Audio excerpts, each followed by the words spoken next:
Hello everyone, welcome to Okul, India के सबसे affordable learning platform में आप सभी लोगों का स्वागत है। आइए अपने इस India physical environment geography NCERT class 11th text book का जो कोर्स हमारा चल रहा है इसको आगे बढ़ाते हैं। और अब हम पहुंच चुके हैं इस बुक के लास्ट चैप्टर में। जी हाँ, 7वां चैप्टर, लास्ट चैप्टर जो है नेचुरल हजार्ड्स एवं डिजास्टर्स, उसकी हम बात करने वाले हैं इस चैप्टर में। तो अभी तक जो लोग इस कोर्स को फॉलो कर रहे हैं, इस वीडियो सीरीज को फॉलो कर रहे हैं, जिनको चीज़ें पसंद आ रही हैं, उनसे मैं रिक्वेस्ट करूंगा कि प्लीज़ आप लोग ज़्यादा से ज़्यादा चीज़ों को लाइक करें, शेयर करें, कम से कम 10 लोगों तक चीज़ों को ज़रूर पहुंचाएं। और बाकी जो लोग इस चैनल पर नए हैं, अगर उनको भी कंटेंट पसंद आ रहा है, उनको भी अगर लग रहा है कि चीज़ें कुछ उनके काम की हैं, फ़ायदे की हैं, तो उनसे भी रिक्वेस्ट मैं करूंगा कि प्लीज़ आप लोग भी चैनल को जरूर सब्सक्राइब कर लें, बेल आइकन प्रेस कर लें, सो दैट की वीडियोज़ के नोटिफिकेशन वगैरह जो है वो बिल्कुल भी मिस ना हो। ठीक है, बाकी आप सभी लोगों के लिए फिर से मैं एक बार रिक्वेस्ट करूंगा आप सभी लोगों से कि प्लीज़ हमारे इस मिशन में कि to provide affordable education to all, जो हमारा मिशन है, इसमें आप हमारा साथ दीजिए, हमारा सहयोग कीजिए। जितना भी साथ आप लोग देंगे, जितना भी सहयोग आप लोग देंगे, उसका फायदा आप लोगों को ही मिलेगा। वीडियो कोर्सेज के साथ साथ नोट्स, क्विजेस, टेस्ट सीरीज वगैरह आप लोगों को देने के बारे में विचार चल रहा है, लेकिन हमारे पास थोड़ा सा मैन पावर की, थोड़ा सा रिसोर्सेज की कमी है। उसकी वजह से हम चीज़ें आप लोगों को बहुत ज़्यादा स्तर पर नहीं दे पा रहे हैं। वीडियोस अभी फिलहाल हम दे रहे हैं और कुछ एक आध क्विजेस वगैरह भी हमने देने की कोशिश की है, लेकिन बहुत ज़्यादा अभी हम नहीं कर पा रहे हैं चीज़ों को व्यापक तरीके से। तो कर पाएंगे अगर आप लोगों का साथ हमें मिलेगा तो ज़रूर। स्कैन एंड पे का ऑप्शन यहाँ पर दिया गया है, क्यूआर कोड को स्कैन करके आप लोग पेमेंट कर सकते हैं। बाकी यूपीआई आईडी की अगर किसी को ज़रूरत है तो वो भी यहाँ पर मेंशन है, okul@axis-bank। बाकी अगर कोई इंटरनेट बैंकिंग के माध्यम से या क्रेडिट कार्ड, डेबिट कार्ड के माध्यम से अगर पेमेंट करना चाहते हैं तो उनके लिए भी जो लिंक्स है वो नीचे डिस्क्रिप्शन बॉक्स में दिए गए हैं। ठीक है, तो प्लीज़ इस मिशन में आप हमारा साथ दीजिए, हमारा सहयोग कीजिए। जितना भी आप लोग साथ देंगे, जितना भी आप लोग सहयोग करेंगे, उसका फायदा आप लोगों को ही मिलेगा। कोई इसमें फिक्स अमाउंट की ऐसी कोई बात नहीं है। जितनी भी आप लोगों की इच्छा है, जितने भी आप लोगों को सुविधा होती है, उसके हिसाब से आप लोग पेमेंट कर सकते हैं। ठीक है, चलिए तो स्टार्ट करते हैं आज का लेक्चर। चलते हैं बुक की तरफ। देखिए, चैप्टर है नेचुरल हजार्ड्स एंड डिजास्टर्स के ऊपर। चैप्टर थोड़ा सा लंबा है, मैं पहले आप लोगों को बता दूं तो I think at least 3 to 4 parts में ये चैप्टर कवर किया जाएगा। लेकिन चैप्टर काफ़ी आसान है, काफ़ी सारी चीज़ें इसमें हैं जो हम पहले जिनके बारे में जानते हैं, जैसे कि अर्थक्वेक है, सुनामी है, फ्लड्स है, ड्राउट्स है, ट्रॉपिकल साइक्लोन्स है। इन सब के बारे में जनरली हमें थोड़ा बहुत आइडिया पहले से है। ठीक है, इंडिया के कंटेक्स्ट में हम लोगों ने चीज़ों को लेकर बात करनी है, तो आइए स्टार्ट करते हैं। देखिए क्या लिखा गया है यहाँ पर कि you might have read about tsunami और seen the images of horror on television set immediately after it happened. ठीक है, कि आप लोगों ने सुनामी के बारे में आप लोगों को पता होगा, या तो आपने कहीं पढ़ा होगा या फिर आपने कुछ इस तरीके की इमेजेस देखी होंगी कि जब सुनामी आती है उसके बाद क्या होता है। ठीक है, you may also be aware of the severe earthquake in Kashmir on both sides of the line of control. ठीक है, आप इस बात से भी अवेयर होंगे, परिचित होंगे कि कुछ सीवियर अर्थक्वेक मतलब भूकंप। ठीक है, अर्थक्वेक इज योर भूकंप, कि जब कुछ सीवियर अर्थक्वेक आते हैं, कहां पर? कश्मीर में, on the both sides of the line of control. The damage caused to human life and properties during these episodes has moved us all. ठीक है, तो जो डैमेज होता है, जो नुकसान होता है, चाहे वो हम वो जान का कहें, चाहे वो माल का कहें, ठीक है, यानी कि ह्यूमन लाइफ एंड प्रॉपर्टीज दोनों का ही नुकसान जो है उसने हमें मूव करा है। मूव करा है का मतलब है कि हम इससे विचलित हुए हैं, हम इससे आप कह सकते हैं कि परेशान जो है वो हुए हैं। What are these as phenomena and how are they caused? ठीक है, ये बेसिकली क्या है और किस तरीके से होते हैं। How can we save ourselves? हम कैसे इनसे बच सकते हैं, यही कुछ सवाल हैं हमारे माइंड में और इन्हीं को लेकर इस चैप्टर में हम लोग बात करेंगे। ठीक है, देखिए यहां पर क्या लिखा गया है, बहुत ही अच्छी लाइन लिखी गई है, ये आप सभी लोगों को पता भी है। Change is the law of nature. ठीक है, परिवर्तन ही प्रकृति का नियम है। It is a continuous process that goes on uninterruptedly involving phenomena big or small, material and non-material that make our physical and socio-cultural environment. ठीक है, तो जो चेंज है is the law of nature, यानी कि आप कह सकते हैं परिवर्तन ही प्रकृति का नियम है। और ये परिवर्तन जो है कंटिन्यूअस प्रोसेस है, ये लगातार चलती रहती है अनइंटरप्टेडली। ठीक है, इसमें किसी के इंटरप्शन वगैरह की कोई जरूरत नहीं है। इन्वॉल्विंग फिनोमेना, चाहे वो बड़ा फिनोमेना हो, चाहे स्मॉल फिनोमेना हो, चाहे उसमें मटेरियल इन्वॉल्व हो या नॉन मटेरियल हो। ठीक है, और वो भी चाहे वो दैट मेक्स अवर फिजिकल, वो हमारा फिजिकल एनवायरनमेंट और जो सोशियो कल्चर एनवायरनमेंट है उसको मेक करता है। ठीक है, यानी कि चाहे वो मटेरियल है चाहे वो नॉन मटेरियल है। It is a process present everywhere with variations in terms of magnitude, intensity and scale. ये क्या प्रोसेस की बात हो रही है? This process is change. ठीक है, कि ये जो चेंज है ये हर जगह पर है। इसका सिर्फ जो मैग्नीट्यूड है, यानी कि जो पैमाना है, जो इंटेंसिटी है और जो स्केल है, वो वेरी करता है, वो चेंज करता है। अदरवाइज अगर हम बात करें तो जो चेंज है, यानी कि जो बदलाव है, जो परिवर्तन है, वो हर जगह पर प्रेजेंट है। ठीक है, Change can be a gradual or slow process like the evolution of landforms and organisms, and it can be as sudden and swift as volcanic eruptions, tsunamis, earthquakes, land lightning, etc. यानी कि जो change है, जो परिवर्तन है, जो बदलाव है, वो बहुत स्लो हो सकता है, ग्रेजुअल हो सकता है, स्लो हो सकता है, जैसे कि लैंडफॉर्म्स का इवोल्यूशन है या फिर ऑर्गेनिजम्स का इवोल्यूशन है, या फिर वो बहुत तेज भी हो सकता है, जैसे कि मान लीजिए वॉल्केनिक इरप्शंस, ठीक है, सुनामीज, अर्थक्वेक्स, लाइटनिंग, ये सारे के सारे चेंजेस जो है बहुत फास्ट है, ठीक है, क्विक चेंजेस है. Similarly it may remain confined to a smaller area occurring within a few seconds like hailstorms, tornadoes and dust storms, and it can also have global dimensions such as global warming and depletion of the ozone layer. यानी कि ये ऐसा भी हो सकता है कि कुछ मतलब छोटे से एरिया में सीमित हो, ठीक है, जैसे कि आपका हेल स्टॉर्म्स है, हेल स्टॉर्म्स मतलब होता है ओलावृष्टि, ठीक है, टोर्नाडोज वगैरह है, डस्ट स्टॉर्म्स वगैरह है, ये कुछ छोटे रीजन्स में आते हैं, ठीक है, और या फिर कुछ ऐसे हो सकते हैं जिनका ग्लोबल डायमेंशन हो, यानी कि जो ग्लोबल लेवल पर है, जैसे कि ग्लोबल वार्मिंग हो गया, आपका ओजोन लेयर है, डिप्लीशन ऑफ ओजोन लेयर, ये सारे के सारे कुछ इस तरीके के फिनोमेनास हैं जिनका ग्लोबल डायमेंशन है और ये पूरे के पूरे ग्लोबल लेवल पर पाए जाते हैं, ठीक है. Besides these changes have different meanings for different people. जो चेंज है, जो बदलाव है, जो परिवर्तन है, उसका हर व्यक्ति के, आप कह सकते हैं कि अगर आप हर व्यक्ति के नजरिए से देखें तो उसका मतलब जो है वो अलग है. It depends upon the perspective one takes while trying to understand them. वही पर्सपेक्टिव की बात की जा रही है, नजरिए की बात की जा रही है कि कौन इस बदलाव को, इस परिवर्तन को, चेंज को किस नजरिए से देखता है, उसके अनुसार वो जो चीज है वो बदलती है, ठीक है. From the perspective of nature, अगर हम नेचर के पर्सपेक्टिव यानी कि प्रकृति के नजरिए से अगर देखें तो चेंजेस आर वैल्यू न्यूट्रल. ना तो ये अच्छे हैं ना ये बुरे हैं, ठीक है, प्रकृति को इनसे कोई फर्क नहीं पड़ता है, ना उसके लिए ये चेंज जो है, जो बदलाव परिवर्तन है, ये अच्छे हैं ना ये बुरे हैं. लेकिन अगर हम ह्यूमंस पर्सपेक्टिव से बात करें, यानी कि अगर हम मानव नजरिए से बात करें तो दीज आर वैल्यू लोडेड, ठीक है.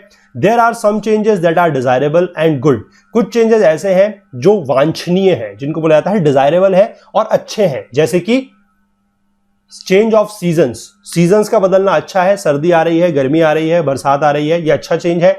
राइपनिंग ऑफ फ्रूट्स, यानी कि जो फल है उनका पकना, उनका राइप होना, ये भी एक अच्छा चेंज है. लेकिन कुछ इस तरीके के चेंजेस हैं, बदलाव है, जैसे कि earthquake, floods and wars that are considered bad and undesirable. तो ये कुछ इस तरीके के चेंजेस हैं, जैसे कि भूकंप आना है या फिर बाढ़ आना है या फिर वॉर होना है, यानी कि लड़ाई वगैरह होना है. ये कुछ ऐसे चेंजेस हैं, ऐसे बदलाव हैं जो बैड है, यानी कि बुरे हैं, और अनडिजायरेबल है, यानी कि इनको कोई नहीं चाहता कि इस तरीके के चेंजेस जो है वो हो, ठीक है. In this chapter we will read about some of these changes which are considered bad and have haunted humankind for a long time. तो अच्छे चेंजेस के बारे में हम लोग यहां पर अब नहीं पढ़ेंगे, क्योंकि अच्छे चेंजेस की कोई लिमिट नहीं है, ठीक है. जैसे यहां पर तो सिर्फ 2-3 एग्जांपल दिए गए हैं, changes off season, ripening of fruit, लेकिन उसके एग्जांपल्स कोई लिमिटेड, कोई सीमित नहीं है. लेकिन ये बैड जो एग्जांपल्स जो हैं, जैसे कि आपके अर्थक्वेक्स हैं, फ्लड्स हैं, इनके बारे में हम लोग पढ़ेंगे. और ये कुछ ऐसे आप कह सकते हैं चेंजेस हैं which have haunted humankind for a long time, यानी कि ये काफी समय से मानव जाति को डराते हुए आए हैं. Disasters in general and natural disasters in particular are some such changes that are always disliked and feared by humankind, ठीक है.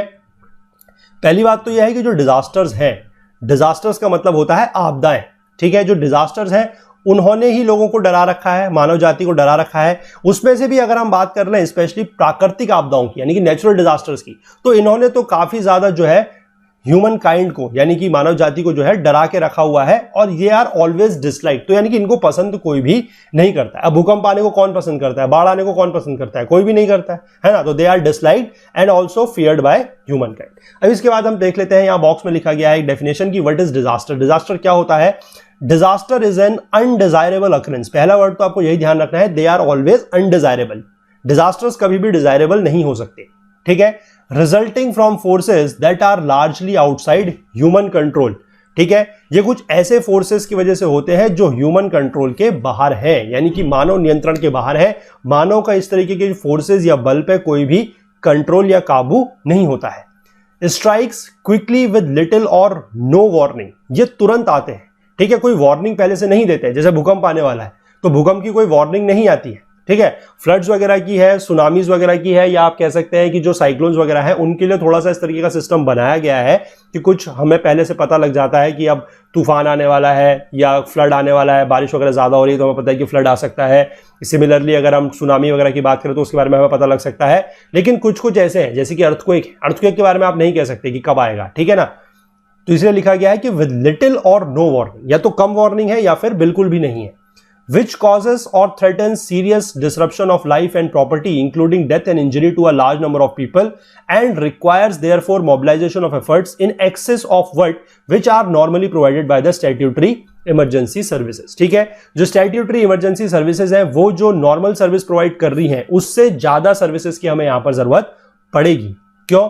क्योंकि इसके केस में क्या होता है कि डिसरप्शन ऑफ लाइफ होगा, यानी कि एक तो जो जिंदगी है जिसको बोलते हैं जीवन अस्त व्यस्त होना, ठीक है, वो होगा, लोगों की डेथ होती है, इंजरी होती है, और वो भी लार्ज नंबर ऑफ पीपल को। यानी कि ये अगर भूकंप आ रहा है, अगर मान लीजिए ज्यादा बड़े स्तर का भूकंप है तो उससे सिर्फ 2-4 लोग प्रभावित नहीं होंगे, काफी बड़ा एरिया प्रभावित होगा और वहां पर जान माल का नुकसान जो है वो काफी सारे लोगों को होगा, काफी बड़े स्तर पर होगा। ठीक है, तो इसीलिए हमें जो सर्विसेज की जरूरत पड़ेगी वो ऐसी सर्विसेज है जो नॉर्मली प्रोवाइड नहीं कराई जाती है उनसे ज्यादा। ठीक है, चलिए आगे देखिए। For a long time geographical literatures viewed disasters as a consequence of natural forces and human beings were treated as innocent and helpless victims in front of the mighty forces of nature। ठीक है, तो काफी लंबे समय तक जो geographical literature था, यानी कि जहां पर ज्योग्राफी से संबंधित बातें लिखी जाती थी, वहां पर क्या बोला जाता था, वहां पर डिजास्टर को माना जाता था as a consequence of natural forces. सिर्फ ये माना जाता था कि जो डिजास्टर्स हैं, जो आपदाएं आ रही हैं, उनमें मानव का कोई भी रोल नहीं है, उनमें ह्यूमन रोल कोई भी नहीं है, वो सिर्फ और सिर्फ किसकी वजह से होती है, जो नेचुरल फोर्सेस हैं उनकी वजह से। ठीक है, और ह्यूमन बींग्स जो है वो इनोसेंट है, यानी कि लाचार है और हेल्पलेस है, वो कुछ नहीं कर सकते। ठीक है, but natural forces are not the only causes of disasters. ये हमें ध्यान रखना जरूरी है कि नेचुरल जो फोर्सेस हैं डिजास्टर्स के लिए सिर्फ वही कारण नहीं है। Disasters are also caused by some human activities. Disasters जो है, जो आपदाएं हैं, वो कुछ ह्यूमन एक्टिविटीज के द्वारा भी आती हैं। There are some activities carried by human beings that are directly responsible for disasters. कुछ ह्यूमन एक्टिविटीज ऐसी है, ठीक है, जो डायरेक्टली रिस्पॉन्सिबल है डिजास्टर्स के लिए। जैसे कि हम बात कर ले भोपाल गैस ट्रेजेडी, ठीक है, 1984 भोपाल गैस ट्रेजेडी बहुत ज्यादा फेमस है। मिथाइल आइसोसाइनेट यहां पर एक गैस थी जो लीक हुई थी। ठीक है, इसके बाद है Chernobyl nuclear disaster, wars, release of CFCs, chlorofluorocarbons, and increase of greenhouse gases, environmental pollutions like noise, air, water and soil are some of the disasters which are caused directly by human actions। ठीक है, तो ये भी disasters हैं, ऐसा नहीं है कि ये disasters नहीं है। अगर pollution हो रहा है तो it is a biggest disaster, क्योंकि ये लोगों को daily basis पे प्रॉब्लम क्रिएट कर रहा है लोगों के लिए, है ना। तो इसलिए ये सारे के सारे ऐसे disasters हैं which are caused directly by the human actions। ठीक, उसके बाद कुछ एक्टिविटीज ऐसी होती हैं ह्यूमन बींग्स की दैट एक्सेलरेट और इंटेंसिफाई डिजास्टर्स इनडायरेक्टली, कुछ इनडायरेक्टली भी इफेक्ट करती है। जैसे कि मान लीजिए लैंडस्लाइड्स है, लैंडस्लाइड्स और फ्लड्स, और वो किसकी वजह से है, ड्यू टू डिफॉरेस्टेशन, जो जंगल वगैरह काटे जा रहे हैं उसकी वजह से, unscientific land use and construction activities in fragile areas are some of the disasters that are the results of indirect human actions. तो इनडायरेक्ट ह्यूमन एक्शंस की वजह से भी जो है डिजास्टर होते हैं। तो यानी कि जो चीज पहले से मानी जाती थी कि disasters are only because of the natural forces, ये कहना गलत है। ह्यूमन एक्शंस भी जो है वो इक्वली रिस्पॉन्सिबल है फॉर द डिजास्टर्स, और कुछ ह्यूमन एक्शंस ऐसे हैं जो डायरेक्टली करते हैं इन्फ्लुएंस, डायरेक्टली आपका इंपैक्ट करते हैं डिजास्टर को, और कुछ ऐसे हैं जो इनडायरेक्टली करते हैं। इसके बाद यहां पर एक सवाल दिया गया है कि can you identify some other human activities going on in and around your neighbourhood and schools that can lead to disasters in the near future. कि क्या आपके स्कूल के, आपके मोहल्ले में कोई इस तरीके की एक्टिविटी चल रही है जो आने वाले समय में जो है वो डिजास्टर में तब्दील हो जाए।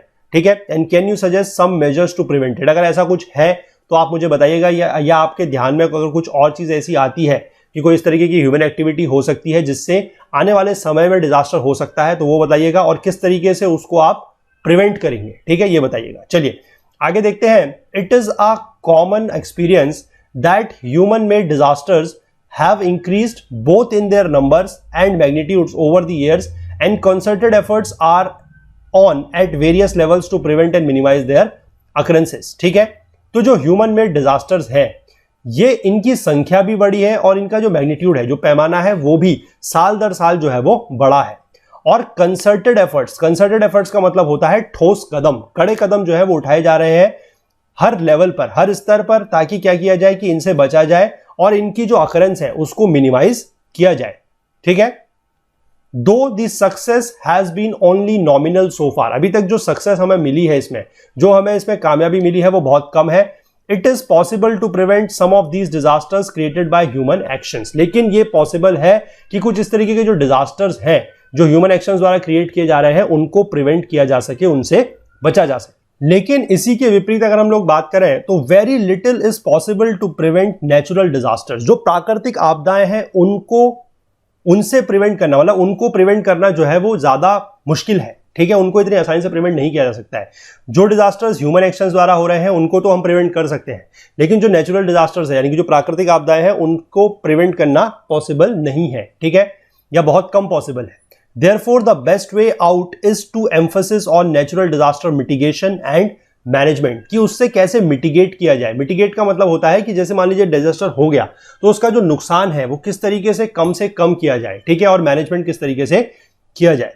Establishment of national institute of disaster management India, earth Summit at Rio de Janeiro, Brazil 1993 and the World Conference on Disaster Management in 1994 at Yokohama, Japan, etc. are some of the concrete steps towards the direction initiated at different levels. ठीक है, तो क्या क्या इसमें कदम उठाए गए हैं, कौन कौन सी बॉडीज एस्टैब्लिश की गई हैं वो यहां पर दिया गया है।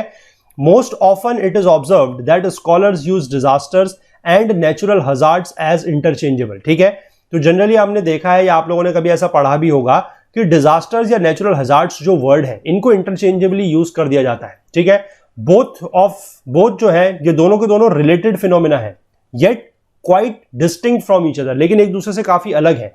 Hence it is necessary to distinguish between the two, इसलिए जरूरत यह है कि इन दोनों के बीच में जो है वो अंतर को समझा जाए और अंतर को माना जाए। ठीक है, नेचुरल हजार्ड्स क्या है, देखिए natural hazards are elements of circumstances in the natural environment that have the potential to cause harm to people or property or both. ठीक है, नेचुरल हजार्ड्स वो है, नेचुरल हजार्ड्स मतलब इनको बोला जाता है प्राकृतिक संकट। ठीक है, ये कुछ इस तरीके के एलिमेंट्स ऑफ सर्कमस्टेंसेस हैं इन दी नेचुरल एनवायरनमेंट, ठीक है, जिनके पास ये पोटेंशियल है कि वो क्या कर सकते हैं, हार्म कर सकते हैं, नुकसान पहुंचा सकते हैं लोगों को, प्रॉपर्टी को या फिर दोनों को।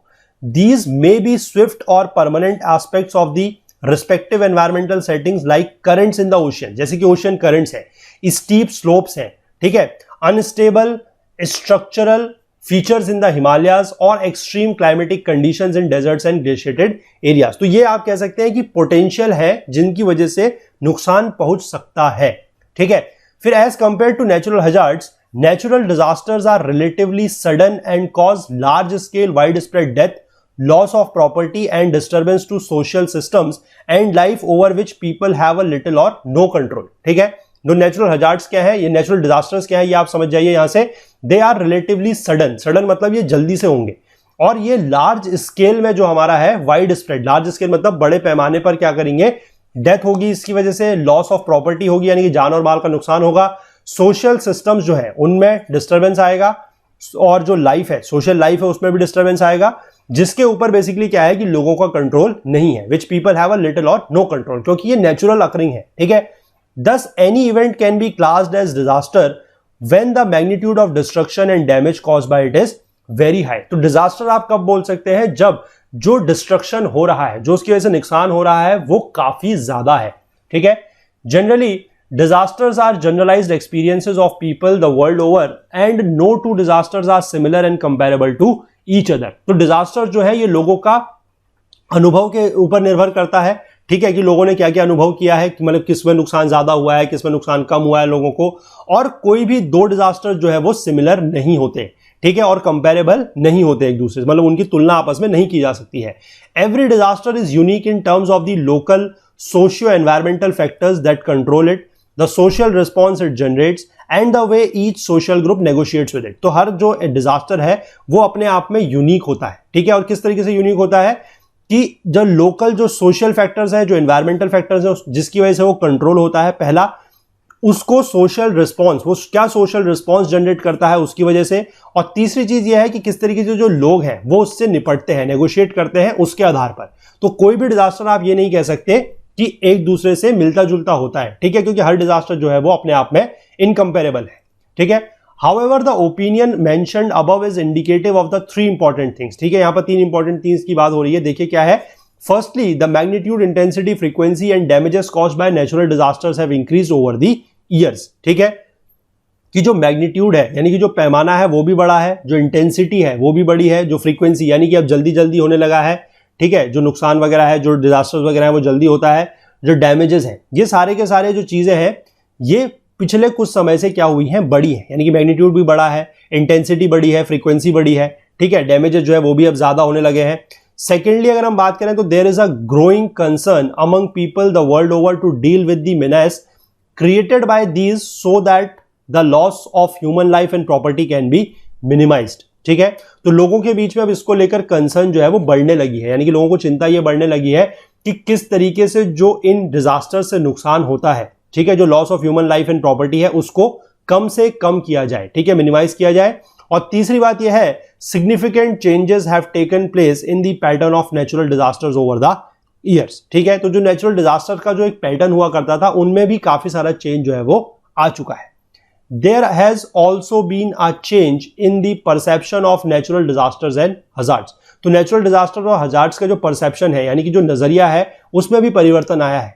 Previously hazards and disasters were seen as two closely associated and interrelated phenomena.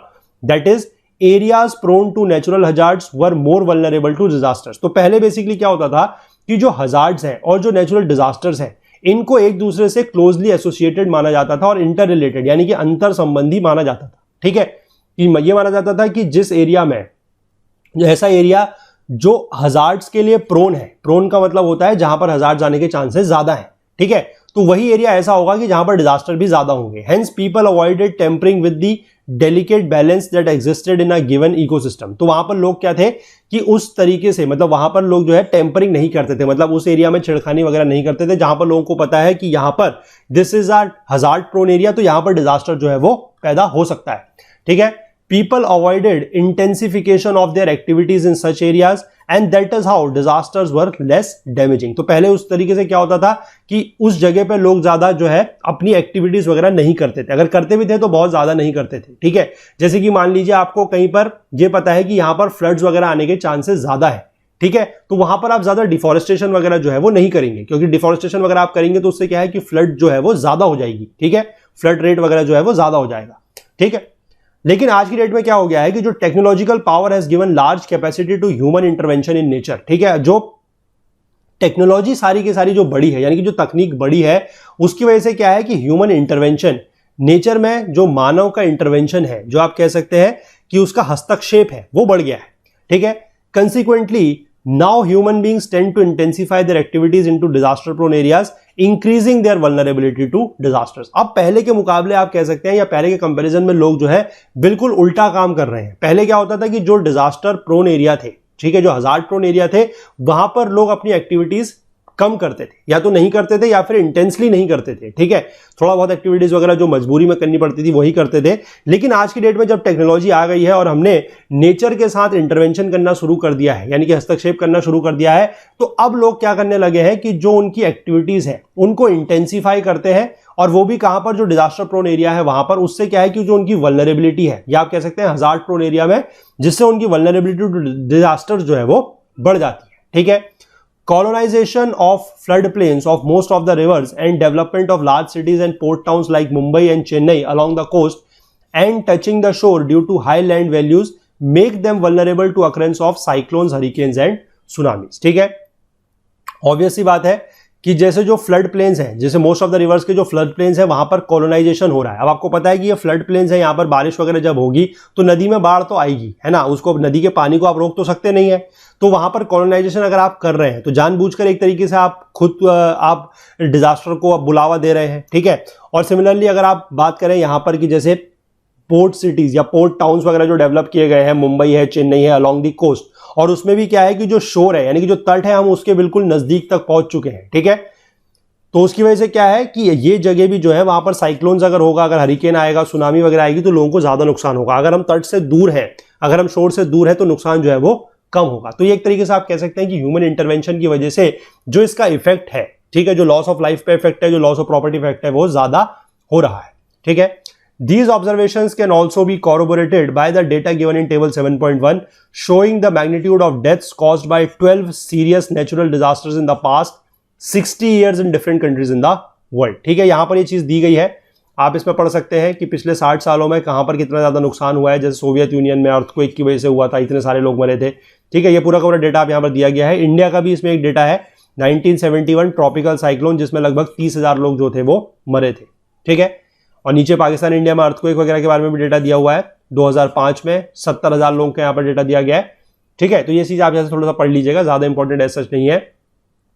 It is evident from the table that natural disasters have caused wide spread loss of life and property. ठीक है, concerted efforts are on at various levels to take appropriate measures to deal with the situation. Concerted efforts की जरूरत तो है ही, ठोस कदम उठाने की जरूरत है ताकि इस तरीके की सिचुएशन से निपटा जा सके, इस तरीके के हालात से निपटा जा सके। It is also being felt that the damages caused by natural disasters have global repercussions that are beyond means and capabilities of individual nation states to cope up with। ठीक है, यह भी माना जाता है कि जो नेचुरल डिजास्टर्स द्वारा जो नुकसान हो रहा है, जो डैमेज हो रहा है, उनका ग्लोबल रिपरकशन है, यानी कि आप कह सकते हैं कि वैश्विक प्रभाव उनका पड़ता है और जो किसी भी नेशन स्टेट यानी कि कोई भी एक इंडिविजुअल नेशन स्टेट है वो उससे पार नहीं पा सकती। ठीक है, उसके पास इतनी कैपेबिलिटीज नहीं है कि वो उससे पार पा सके। Hence, this issue was raised at the UN General Assembly in 1989 and was finally formalized at the World Conference on Disaster Management in May 1994 at Yokohama, Japan.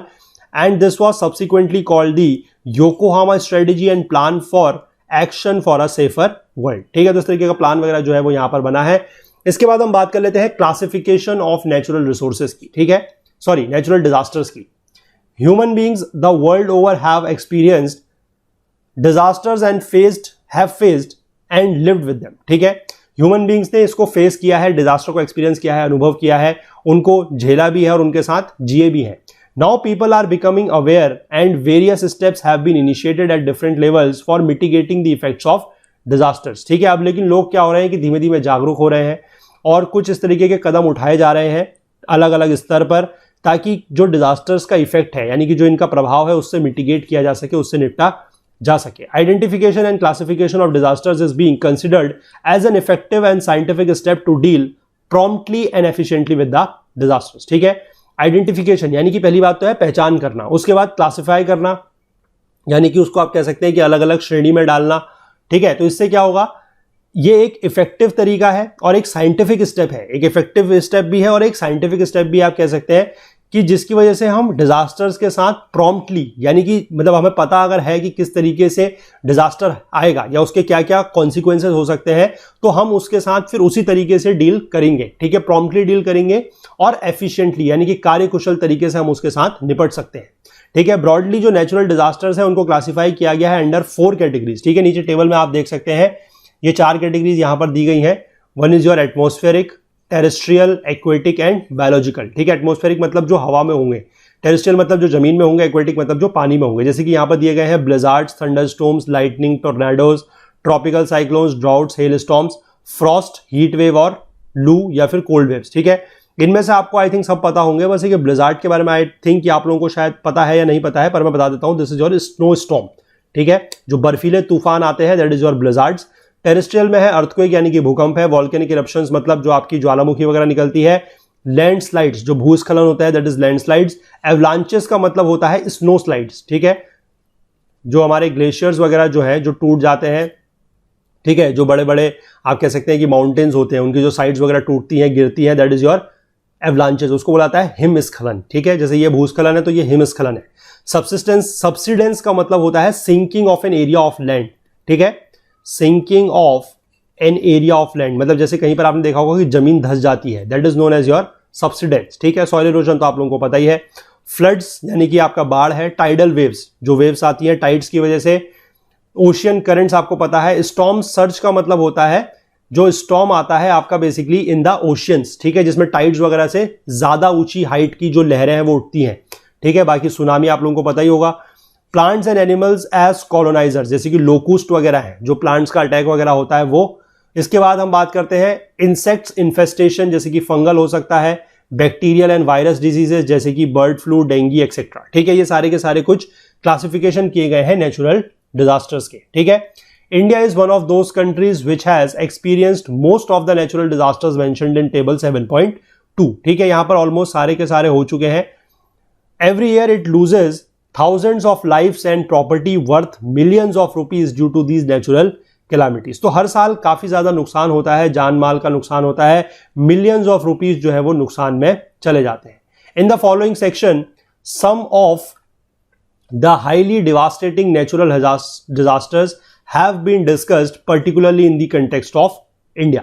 ठीक है, कि इंडिया के कंटेक्स्ट में कौन कौन से डिजास्टर हम लोग बात करेंगे, अर्थक्वेक की, सुनामी की बात करेंगे, हम लोग फ्लड्स की बात करेंगे, ड्राउट्स की बात करेंगे, ट्रॉपिकल साइक्लोन्स की बात करेंगे। जितने भी जो डिजास्टर्स हैं जो बेसिकली इंडिया में कॉमनली होते हैं, कॉमनली अकरिंग हैं, उनके बारे में हम लोग जो है वो डिस्कस करेंगे इस चैप्टर में। ठीक है, तो चलिए आज इसको इतना ही रखते हैं। अगले पार्ट में हम लोग एक एक दो करके जितना भी होगा उसको हम कवर करेंगे और ऑलमोस्ट आई थिंक कि टोटल 4 पार्ट्स में ये चैप्टर जो है कंप्लीट हो जाए। तो आई होप आप लोगों को ये लेक्चर पसंद आया होगा। थोड़ा सा डिस्कशन इसमें एज सच कुछ बहुत ज्यादा स्पेसिफिक नहीं था, थोड़ा सा हमें चीजें समझनी थी कि डिजास्टर वगैरह क्या है, हैजार्ड वगैरह क्या है। अगले चैप्टर में मतलब चैप्टर ये पूरा का पूरा ऐसा ही है, इसमें बहुत ज्यादा कुछ आप कहेंगे कि समझने के लिए या याद करने के लिए नहीं है, क्योंकि अर्थक्वेक वगैरह के बारे में यहां पर पढ़ना उतना ज्यादा इंपॉर्टेंट नहीं है। ठीक है, अर्थक्वेक के बारे में जो हमने अपनी फंडामेंटल्स ऑफ फिजिकल ज्योग्राफी में जो अर्थक्वेक्स के बारे में पढ़ा है कि पी वेव्स क्या होती हैं, एस वेव्स क्या होती हैं, कितने टाइप की वेव्स होती हैं, किस तरीके से वो ट्रेवल करती हैं, शैडो जोन क्या होता है, वो ज्यादा इंपॉर्टेंट है। ठीक है, तो लेकिन फिर भी चैप्टर है, कवर करेंगे कोर्स में पूरे के पूरे को,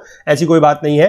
ठीक है, तो अगर आप लोगों को चैप्टर पसंद आया है तो लाइक जरूर कीजिएगा, शेयर जरूर कीजिएगा ज्यादा से ज्यादा। और जो लोग चैनल पे नए हैं, अगर उनको भी लग रहा है कि चैनल उन लोगों के लिए किसी भी तरीके से हेल्पफुल हो सकता है, तो उनसे भी रिक्वेस्ट है कि आप लोग भी चैनल को जरूर सब्सक्राइब कर लें, बेल आइकन प्रेस कर लें, सो दैट की वीडियोस के नोटिफिकेशंस वगैरह जो है वो मिस ना हो। ठीक है, बाकी अपने कमेंट्स वगैरह जरूर करते रहें ताकि हमें पता लगे कि आप लोग इन कोर्सेज को, वीडियो सीरीज को रेगुलरली फॉलो कर रहे हैं।